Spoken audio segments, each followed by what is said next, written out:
Hay una zona de confort que es la más dura en el ser humano, que es cómo te has definido a ti mismo que eres. Cómo te has definido quién eres. Los procesos mentales que te hacen pensar que tú no puedes ir más allá, que hay ciertos obstáculos que son demasiado grandes para ti, o que tú eres demasiado pequeño para ellos. Y es mi experiencia personal que esto no es así. Obviamente no implica que hagamos cosas absurdas, simplemente implica que lo que nos parece imposible puede pasar, como decías tú, Juan, a improbable y después a posible. La experiencia que tengo en los viajes interiores, que es el campo que más me puede apasionar, es la siguiente. Cuando tú viajas al interior, descubres dos cosas. Lo primero que descubres es que te vienes contando una milonga desde que eras pequeño, y esa milonga, el problema es que te la has creído. Lo que tú crees, lo creas, porque lo vives como una certeza incuestionable. Pues todos nosotros arrastramos lo que se llaman narrativas, es apasionante cómo se generan en los lóbulos prefrontales del cerebro. Generamos narrativas y la mayor parte de esas narrativas que las vivimos como realidades incuestionables son profundamente limitantes. Y nos hacen decir a veces, yo soy así, yo no puedo.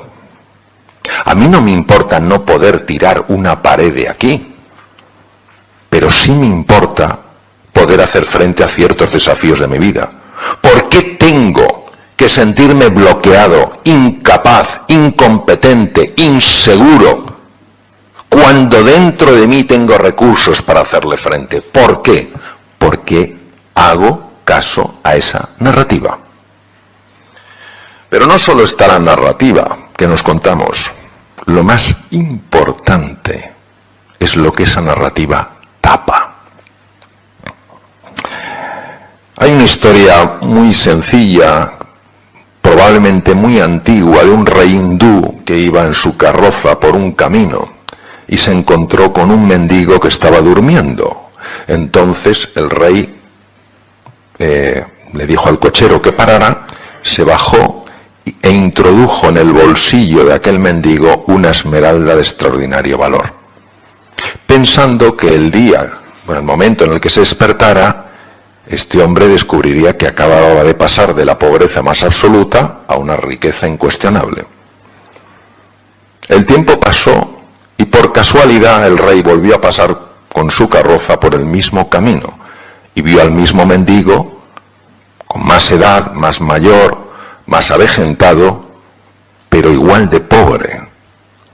Entonces el rey paró, le dijo al cochero que parara, se bajó de la carroza y empezó a decirle al mendigo, pero bueno, ¿qué haces aquí? El pobre hombre, pero ¿qué haces aquí? ¿Cómo estás en la carretera? ¿Pero cómo estás con estas ropas? Dice, ¿pero qué le voy a hacer? Soy un hombre pobre. Dice, ¿y la esmeralda? Dice, ¿qué esmeralda? La que puse en tu bolsillo. Y entonces el hombre metió la mano en el bolsillo y sacó una esmeralda. Dijo, jamás se me ocurrió buscar aquí. Esto nos pasa exactamente a nosotros. Nos ponemos nuestras ropas de mendigo y decimos, no puedo, estoy destinado, la vida me ha condenado tal cual, y no se nos ocurre buscar en el interior y encontrar esa esmeralda. Si yo pensara que es una tontería, si yo pensara que es un cuento infantil o un adorno para alegraros la tarde,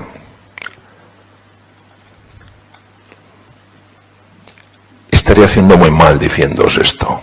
Pero como sé que es así, como sabéis que es así, porque todos tenemos experiencias de ello, ¿por qué no vamos a decir que esto existe? Joseph Campbell descubrió que en todas las tradiciones de Oriente y Occidente está registrado lo que se llama el viaje del héroe. ¿Qué es el viaje del héroe? Es ese viaje que te ayuda a trascender las ropas de mendigo y a encontrarte con la esmeralda. Es un viaje que te saca de tu zona de confort, de cómo te has definido, soy un mendigo. Te introduce en un mundo nuevo, jamás te has planteado que hubiera más de lo aparente y te permite encontrarte con tu riqueza interior. Por eso en el viaje del héroe, lo mismo que a los 4 protagonistas principales de la novela, les ocurre esto. Penetran en su interior siguiendo un viaje exterior y cuando han completado ese viaje, todo su ser se ha transformado. Previo a Joseph Campbell, hubo un científico que sonará a todos, fue discípulo de Freud, y fue la gran desilusión de Freud, no porque el hombre fuera desilusionante, sino porque no estaba dispuesto a considerar que el ser humano se pudiera comprender exclusivamente, sobre todo su patología mental, solo desde la sexualidad. Fue Carl Gustav Jung, él era suizo, Freud era austriaco, y Jung estudió mucho el impacto de la mitología en el inconsciente. Todos tenemos lo que se llama personajes dormidos. En las distintas dimensiones del ser humano aparecen cosas muy hermosas y cosas muy feas. Jung le llamó la sombra. Y es muy difícil verlos, es muy difícil reconocerlos. Y aunque hay personas que te dicen, oye, ¿no te has dado cuenta de esto? Y dices, pero qué va, eso no es así. Sí, lo está viendo todo el mundo, menos tú. Pues la gente está equivocada. El ser humano, al menos en mi experiencia, solo tiene un oponente. Nunca es otro ser humano. Es su propio ego. El ego es ceguera. El ego ha causado más muertes y más violencia que todas las guerras juntas. De hecho, todas las guerras surgen en su esencia del ego. Yo tengo razón, tú estás equivocado y no te pienso escuchar. Si tenemos en cuenta los estudios de la Universidad de Harvard, que es la pionera en el mundo en este campo, lleva más de 40 años estudiándolo, entre el 60 y el 80% de las enfermedades que padecemos en el mundo occidental, desde patologías cardiovasculares, diabetes, problemas óseos, problemas tendinosos, cáncer, mil cosas, tienen una relación directa con el mundo emocional. Directa con el mundo emocional. Hay un concepto que a muchos de vosotros no sonará porque no sois del campo de la medicina, se llama la homeostasis. El gran padre de la homeostasis fue Walter Bradford Cannon. Cannon, norteamericano, fisiólogo, catedrático en la Universidad de Harvard, estudió mucho esos mecanismos que permiten que los 60 trillones de células de nuestro cuerpo estén funcionando bien. Ellos se encargan de que las células no envejezcan más de lo que tienen que envejecer. Ellos se encargan de que los niveles de azúcar sean los adecuados, de que las células mantengan una comunicación armónica entre ellas. Es decir, todo lo que sea la protección del organismo, todo lo que sea la vitalidad y la regeneración de los tejidos, cabe dentro del paraguas de la homeostasis. Por ejemplo, yo tengo un primo, yo soy cirujano general del aparato digestivo, pasé 26 años ejerciendo cirugía, y yo tengo un primo muy guasón que me decía, tú eres un fontanero de cañerías blandas. Y francamente me dolía. Pero muchas veces miramos el tubo digestivo y dices, curioso, me tomo una patata y sale otra cosa. Y entre medias lo bueno se ha quedado dentro.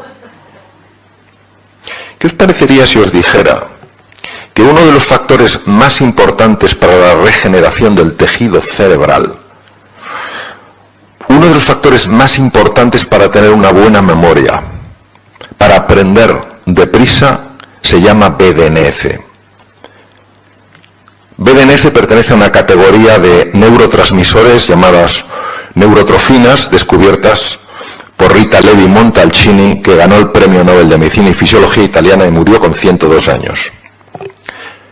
¿Qué os parecería si os dijera que una de las fuentes más importantes de BDNF es el tubo digestivo? Que puedes tener problemas de memoria por problemas del tubo digestivo.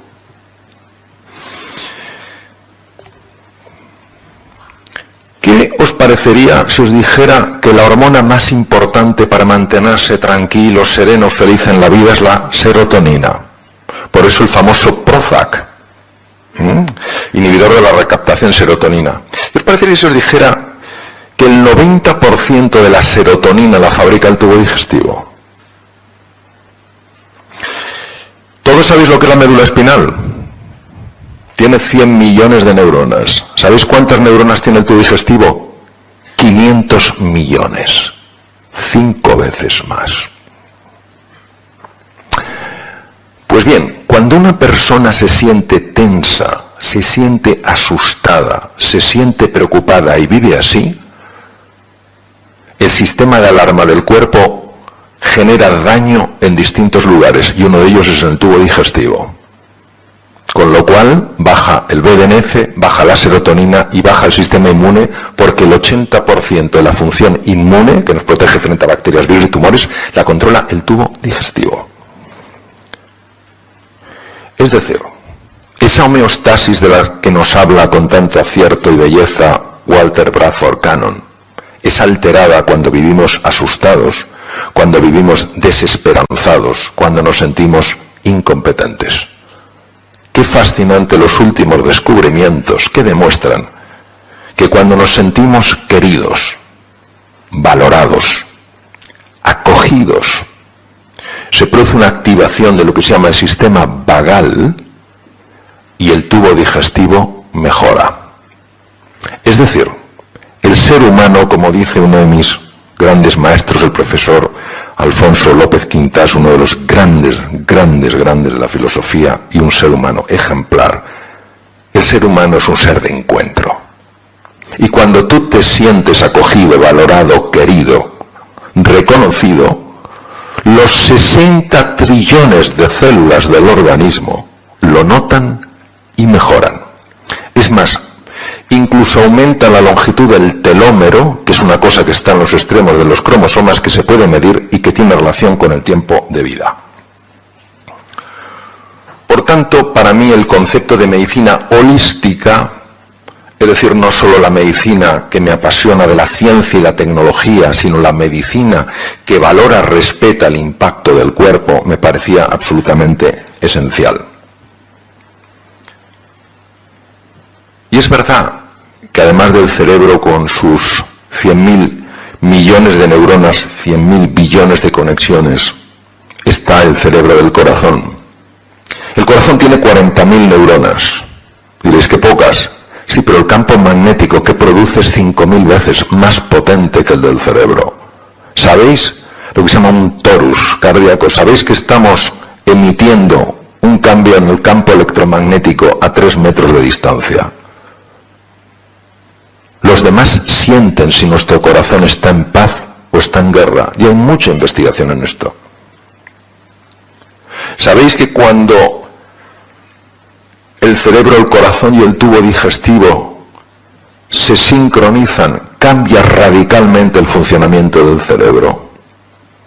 Y se produce una sincronización de ondas cerebrales y la persona llega a niveles mucho más altos de inteligencia, de memoria, etc. ¿Por qué nos olvidamos de estos recursos que el ser humano tiene? Entonces, y voy a terminar ya con esto para que tengamos un ratito de conversación, al final nos encontramos con que a todos nos gusta el control, la seguridad, que nos valoren, que nos den importancia, tener un estatus, que nos acojan. Y esto es muy agradable. Que vayas a un restaurante, que te traten con afecto, que te reconozcan, oh, bienvenido, no sé qué, que vayas a un sitio, que te traten con cariño, es muy agradable. Pero cuando el control, la seguridad, el estatus y el pertenecer se convierten en nuestra obsesión, se transforman en una cárcel. Y cuando no te hacen todo el caso que te gustaría que te hicieran, experimentas una frustración sorprendente. Cuando el mundo se mueve, una angustia insuperable. Cuando no te acogen como te gustaría que te acogieran, una sensación de soledad infranqueable. Y en un mundo como el actual, un mundo buca, volátil, incierto, ambiguo y complejo, ¿entendéis por qué los niveles de ansiedad no paran de subir? Y los de su prima hermana, la depresión. Lo que he pretendido, lo que he buscado es ayudar a través de lo que escribo a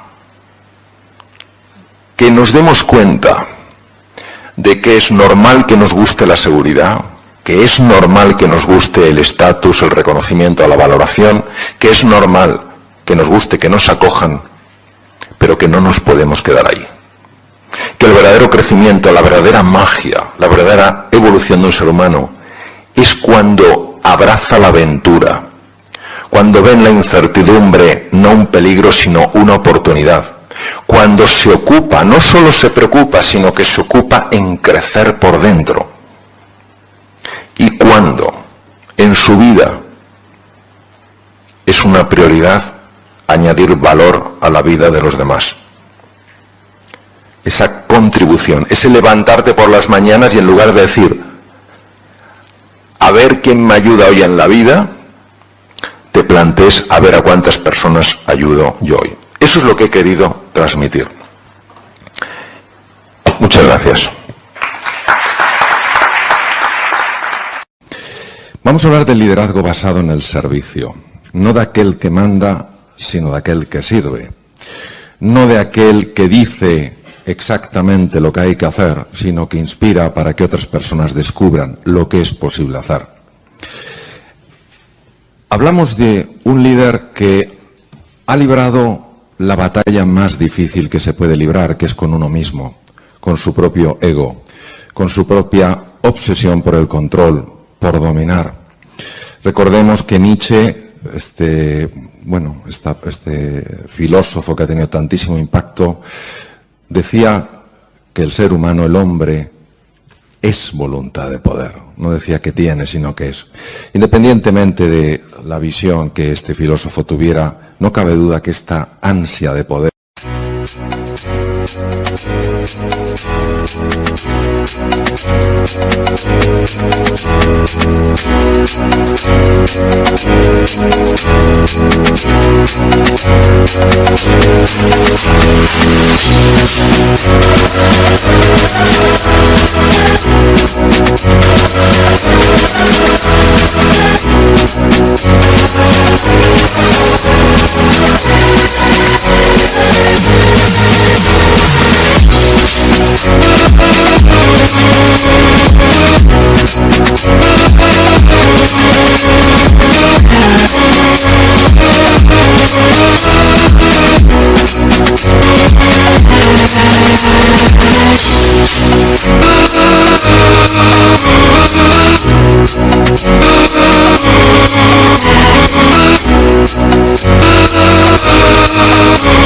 esta ansia de dominar, de manipular, está presente en algunos de los rincones más oscuros del ser humano. Por otra parte, a veces se confunde el líder con la posición, y no es la posición la que hace el líder, es el líder el que hace la posición. Esta obsesión por el estatus, por el reconocimiento, por la valoración, por ser el que más sabe, el que tiene la última palabra, mata la cooperación, destruye la armonía, y lo último que hace es favorecer que las personas afloren su mejor versión. Y finalmente está esta imagen del líder popular. Vamos a ver. Don Alfonso habla mucho y para mí con enorme acierto de los valores. A veces dar la cara por los valores no es popular.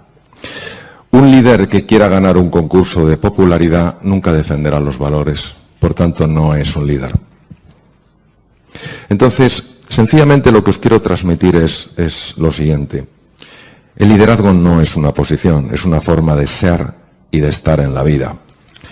El liderazgo es inspirar a otras personas para que crean en sí mismos, en sí mismas y desplieguen su potencial.